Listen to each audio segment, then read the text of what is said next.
Welcome, my friends. You've arrived just in time. The night has grown quiet. The world outside has slowed, and it's the perfect hour for a story.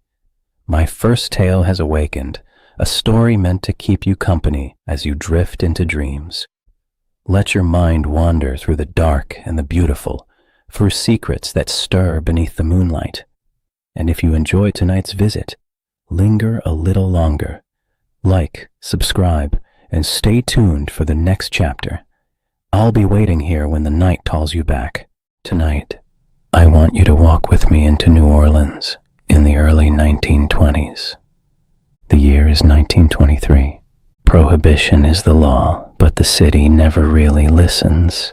You are standing at the edge of the French Quarter. The air is thick and warm, smelling of river water, cigar smoke, sugar, and rain.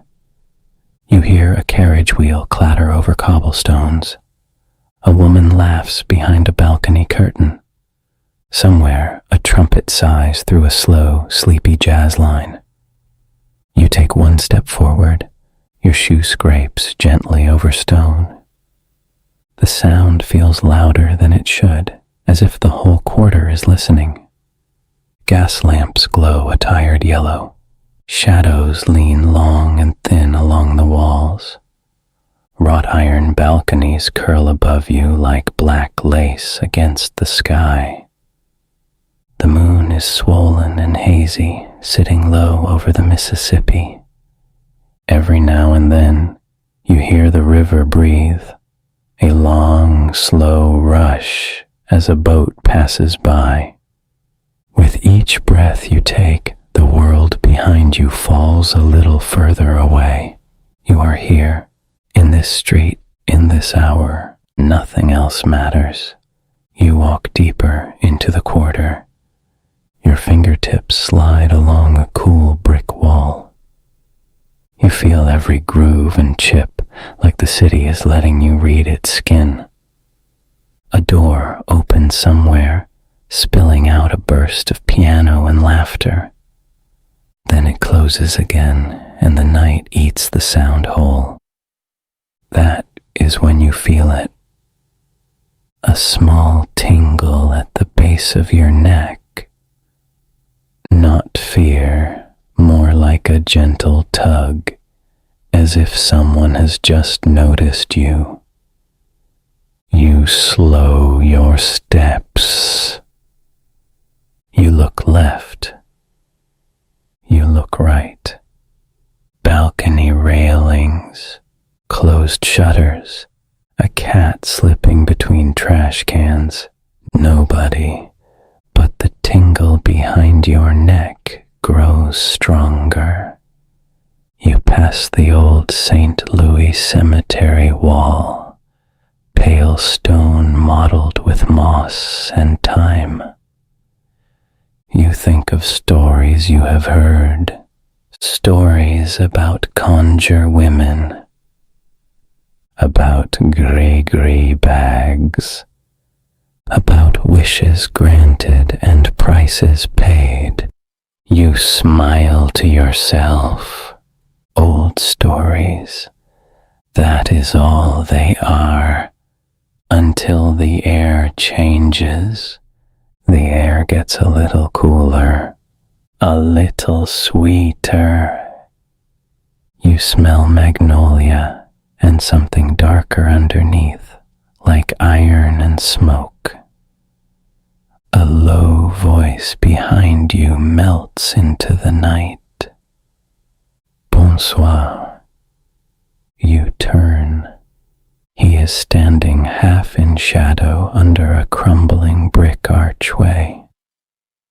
Moonlight catches his eyes, a deep amber that seems to glow from within. His skin is pale, but not fragile, smooth like stone warmed by candles.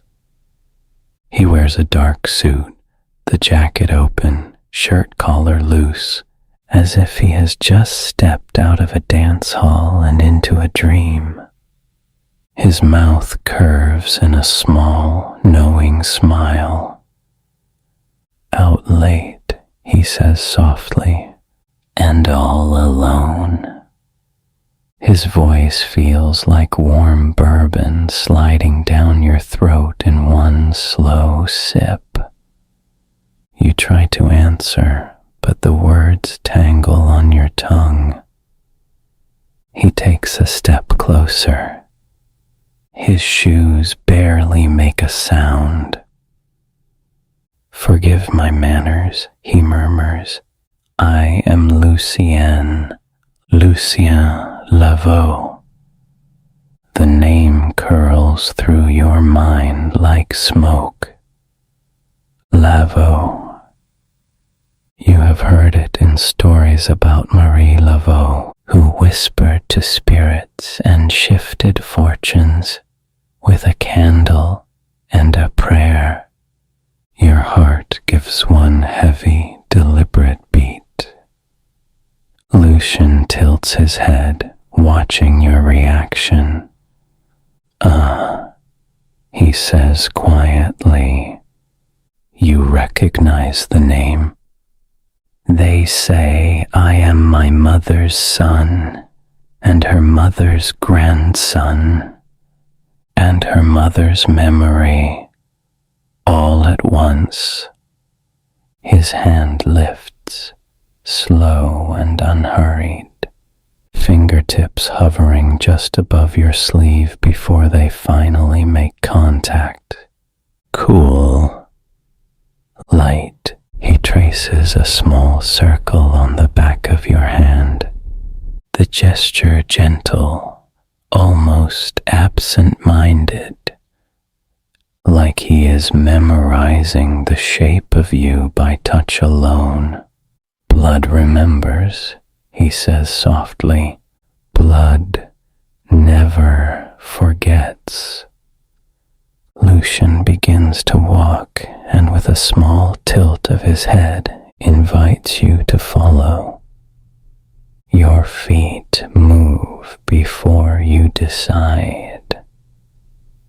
You walk side by side down a narrow alley, where laundry lines hang like ghosts overhead. His shoulder brushes yours, a faint, deliberate contact that sends a thin current of awareness through you. He speaks quietly, like sharing a secret meant only for you. New Orleans is not a city, he murmurs. It is a spirit in 1,000 bodies. It dances in brass bands. It sighs in cypress trees. It prays in graveyards. His hand drifts close to yours again, knuckles almost touching, close enough that you feel the coolness of his skin before he actually lets his fingers slide against yours. A cool shiver runs up your arm, like cold water drawn in one clean line.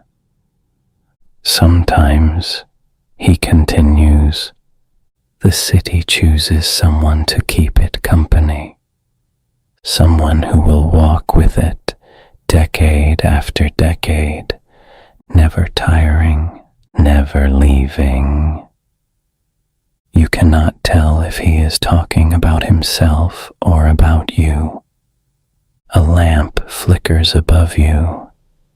For a second you think you see his reflection in the glass beside you. But it is only you. You blink. When you look back, he is closer. Much closer. You can see the tiny shadow between his lips as they part to speak. You can feel the warmth of his breath when he leans just close enough that the space between you is more suggestion than distance. Do you ever wish, he asks, voice low, that one night could last forever? You whisper, "Sometimes." He smiles, slow and pleased, eyes dropping briefly to your mouth, then lifting back to meet your gaze. "I can give you something like that," he says. "Not a curse, not a punishment. A trade." His eyes move from your lips to your throat, then back again. "I take only what you offer," he says. "I give you a life that dances on the edge of eternity, 1 foot in shadow, 1 foot in music." The world grows quieter.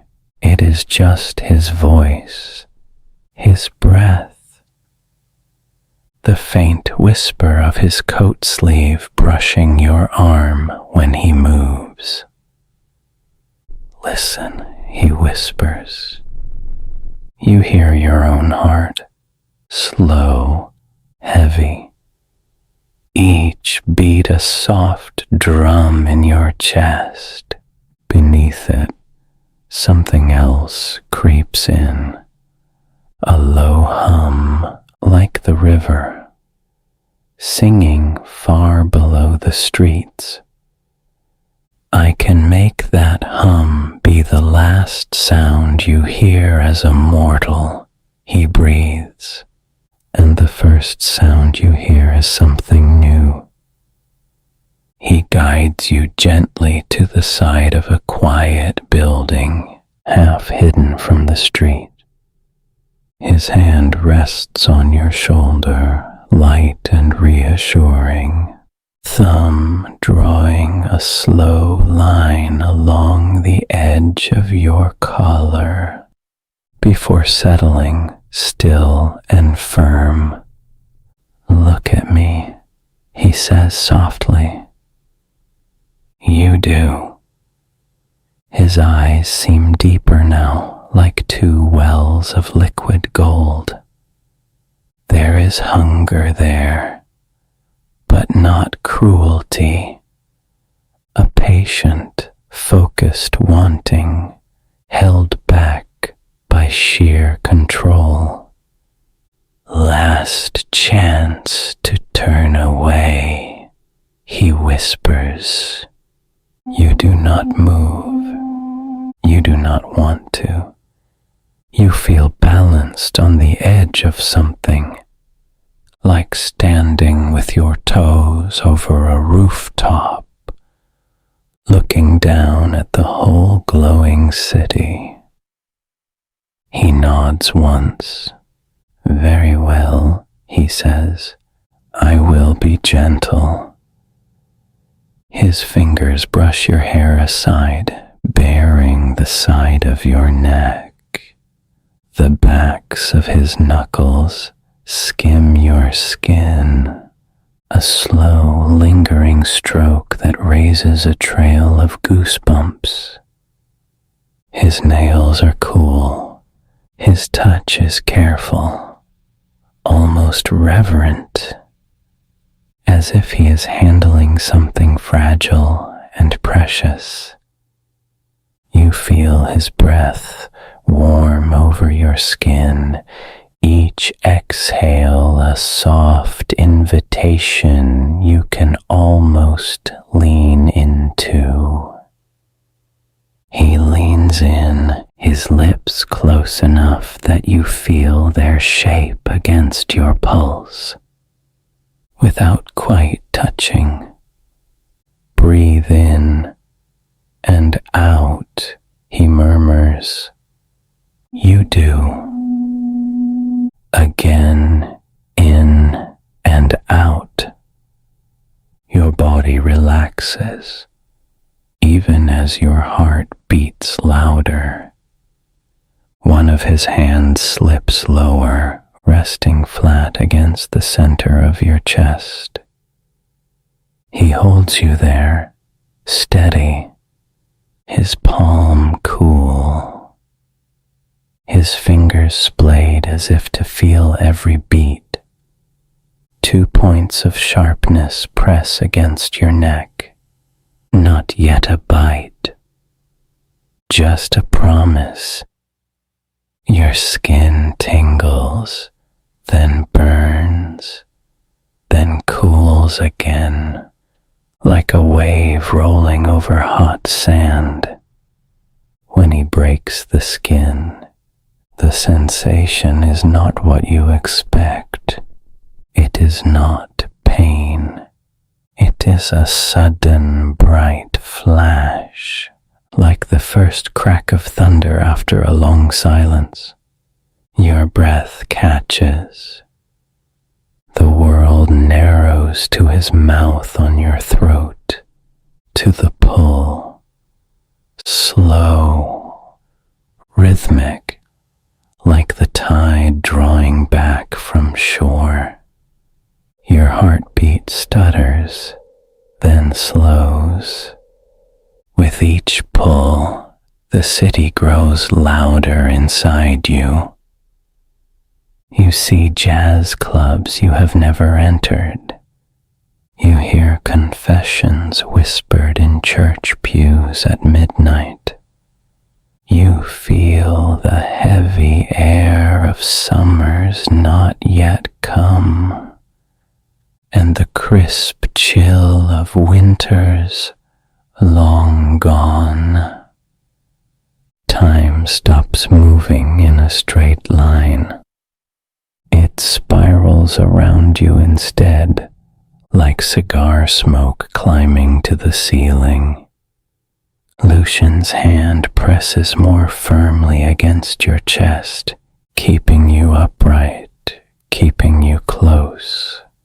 His body is almost against yours now, the line of him a steady, unmoving anchor, while the rest of the world tilts and blurs. His fingers tap in time with your slowing heart. Then, as carefully as he began, he pulls away. Warmth trickles down your neck. His thumb sweeps it away with surprising tenderness, and his other hand stays on your chest, holding you as though he is not quite ready to let you go. Shh, he whispers near your ear, almost done. You feel him shift, and then his wrist lifts into your line of sight. He bites into his own skin, a quick, practiced motion.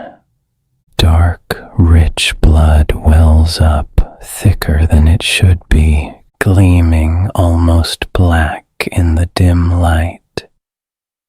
He brings his wrist to your lips. Drink, he says softly. Take me in the way I took you in. You hesitate only a second. His free hand slides from your chest to your jaw, fingers cupping it gently, tilting your face toward him. His touch is cool but steady, guiding, not forcing. Then your tongue touches his skin.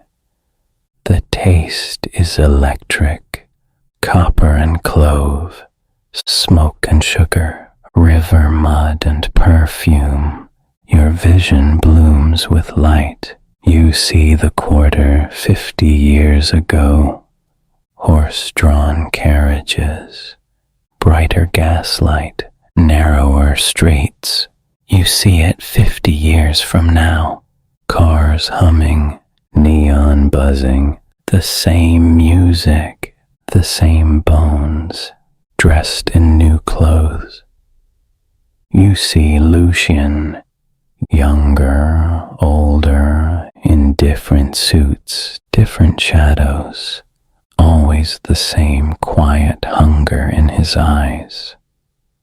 When he looks at someone the way he looks at you now, you see yourself walking these streets again and again, watching lovers meet, parades roll, storms come and go, always feeling the river hum in your veins. When he pulls his wrist away, you gasp. The night rushes back in, but it is different now. Every sound is sharper, every shadow deeper. You hear a rat scratch behind a barrel. You count footsteps on a street you cannot see. Your heart is quiet, yet you feel very, very alive. Lucian studies your face. There you are, he says softly. New, but not lost. He snaps his fingers once. A tiny spark seems to flare in the air, then vanish. Your old life is finished, he says, but your story is just beginning. You glance at your reflection in a darkened window. For a moment, you see a stranger. Your eyes hold a faint glow like candlelight. Your skin looks smoother, your features sharper, like someone traced you with a careful hand. You touch your neck. The punctures are already closing, leaving only a ghost of warmth behind. Lucian steps beside you, close enough that your shoulders brush. You will not see much in plain glass, he murmurs. We are like the city. You feel us more than you see us. He takes your hand again. His fingers lace with yours this time, his grip firm, cool, unhurried, as though he expects you to stay. Come, he says, let me show you your new home. You walk streets you walked earlier, but now they are transformed. Every lantern flame has a soft halo. Every brick seems to hum a low note. You hear lovers whispering houses away. You smell bread baking, beer poured in secret rooms, powder and sweat and perfume from a dance hall nearby. Your senses are a chorus, and you stand in the center of the music. You will have questions, he says quietly, about what you are now, about what you can do. He squeezes your hand, cool and strong. We have time. You stop at the cemetery gates. Iron bars twist upward like black fingers.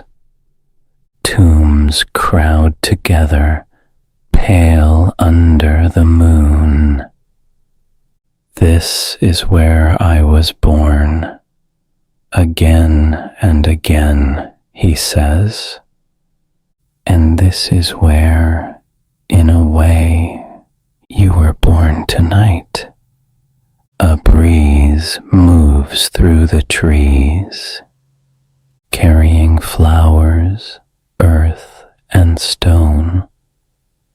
You feel no fear, only a deep, peaceful weight, like settling into a bed that has been waiting for you. Lucien steps behind you and wraps his arms around your shoulders.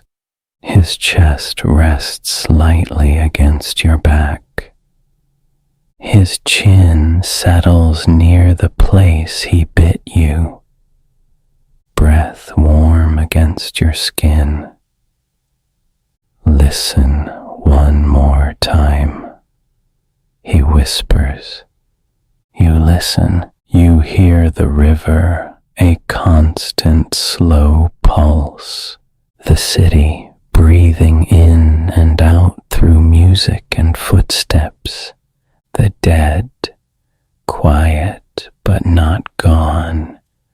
Under it all, you feel your own new stillness, like the eye of a hurricane. Welcome, he says, to the long night, to the years that never rush you, to the streets that will always remember your steps. He turns his head just enough to press his lips softly to the side of your neck, where the wounds once were. A cool, careful kiss that lingers longer than it needs to. Sleep now for a while, he murmurs near your ear. Your body does not need it, but your mind does. When you wake, the quarter will still be here. The river will still sing, and I will still be by your side. So you close your eyes in this city of stories, with the son of Marie Laveau's bloodline holding you like a promise, as the sounds of New Orleans curl around you. Jazz, river, wind, whispers. You let yourself drift deeper and deeper into the sweetest darkness you have ever known.